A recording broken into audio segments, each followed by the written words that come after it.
Today's guest is an entrepreneur and philanthropist who came to this country with $5 in his pocket and turned it into billions. He's an entrepreneur, a serial philanthropist, and he's also the founder of some of the most innovative companies, in my opinion, on the planet. Help me in welcoming the man who believes our only limitation is our imagination and is planning to launch a lunar mission by the end of this year. His name is Naveen Jain. Naveen Jain. We have Naveen Jain in the house. Even if you're the richest man in the world, you can only do a small good before you run out of the money. The only way you can do a large good is to actually create a profitable venture. If you care enough to solve the problem, then build a business that actually solves the problem. And if you make it profitable enough, you can go out and expand that and take it to billions of people around the world.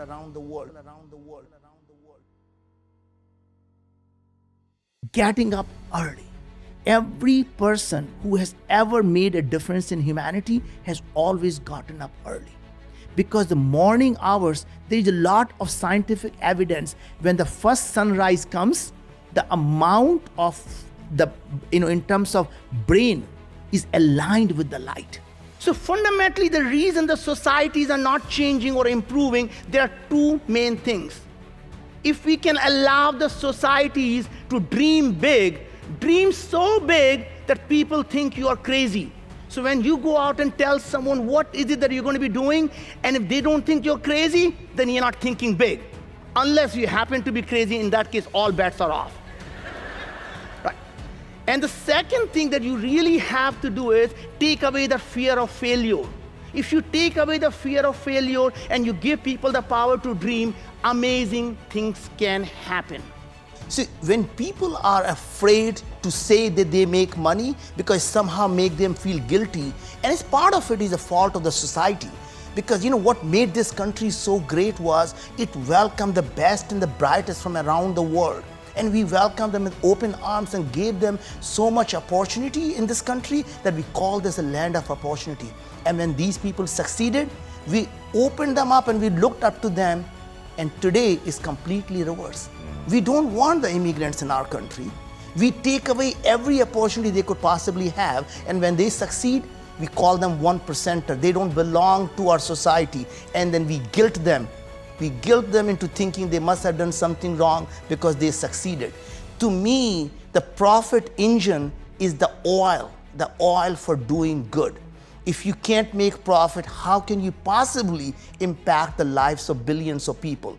So the way you need to think about it is that if you really care about something, then you go, the day you start a company, ask yourself the first question, God forbid, if I'm actually successful in doing what I'm doing, how is it going to impact 1 billion people? And if it's not, why would you do that? So if you start a company, there are very few things you have to do. Ask yourself, what are you willing to die for? And then live for it. And if you can do that, you will find your calling. You will find the things that you actually care about. And when you care about something deep enough, you will go out and solve the problem. And if you can make it profitable venture, then you will actually make a serious impact in the world. I'm going to dream so big that people think I'm crazy.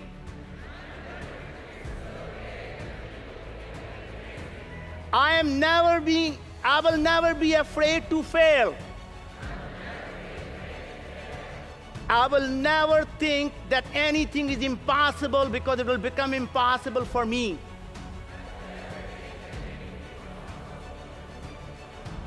I will have a mindset of abundance and I'll never be thinking scarcity. So what is a success? Success is not about how much money you have in the bank. Success is simply about how many lives you've been able to impact positively. And I tell our children all the time is that, the best way you will ever know that you have become successful is the day you become humble.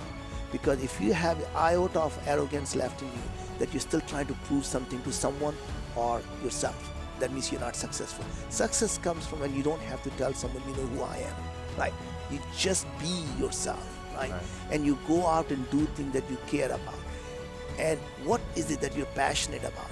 What is it that you're willing to die for and then you live for it? What if that was if you had everything in life, what would you do? And if you do that today, and that's how you constantly focus and find your passion to do things that can change the world.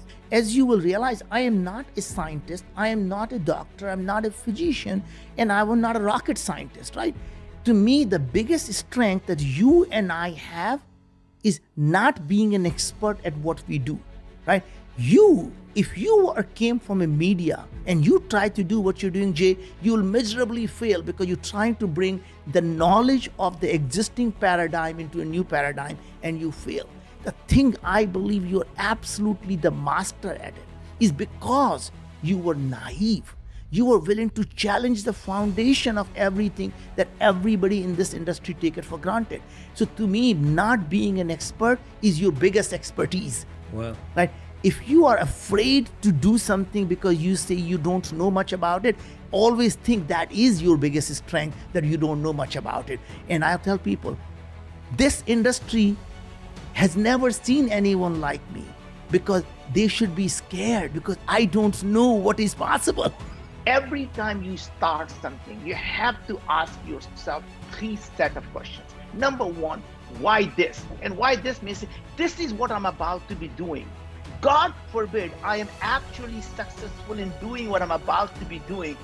Would it actually help millions of people, hundreds of millions of people, or billions of people's lives? And it's not because you have to be philanthropic, because you know if you can find a way to help 1 billion people live a better life, you can create a $100 billion company. You can create a $500 billion company. So you never focus on creating the large company. You stay focused on helping 1 billion people improve their lives, improve the way they live their life. That's number 1. Number 2, and why this is this the problem that you jump out of the bed every morning thinking about solving that problem? When you go to bed thinking about it. And that's what I call obsession. That you have to be absolutely obsessed about solving that problem. And again, a lot of people get it wrong. They say, I've been told I have to be passionate about it. And to me, the passion is for losers. Passion is for hobbies, right? You see behind my back, all those meteorites, that is my passion. I collect meteorites. I collect, ancient coins. That's my passion. My obsession is to make illness optional. Our whole goal is imagine living in a world where being sick is truly a matter of choice. And that's what you're doing. That's what you're doing with Bio, right? Yeah. I came to the United States 35 years ago and I had $5 in my pocket, barely spoke the language. Right? And God has been very, very kind to us. I mean, any which way you look at it, I every single day I feel we are so blessed. This is my 7th company, and knock on wood, everything that I have done so far has been really, really successful. And to me, I am more focused on making an improvement in people's lives, because the people who helped me become who I am don't need my help. And that is one of the worst feelings you can have, is when you can't pay back the debt you have. You know there are people who helped you, you did not do it yourself, and you ask them, what can I do for you? And you say, nothing. And that's the worst feeling you get, is that you have all this obligation to the society. What would you do? So if you can't pay back, you pay forward. And to me, that is really became who I am, is constantly focused on what can I do that will change the lives of billions of people around the world. There has never been a time in the human history where we are living in this decade of amazing innovation. The good thing is that in the next 10 to 15 years, half of the Fortune 500 companies are going to go bankrupt. That means there is a room for each one of us to create a massive, massive enterprise. So if you want to create $1 billion company, you solve a $10 billion problem. And you and I both know those $10 billion problems are the problems that are facing billions of people. 100%.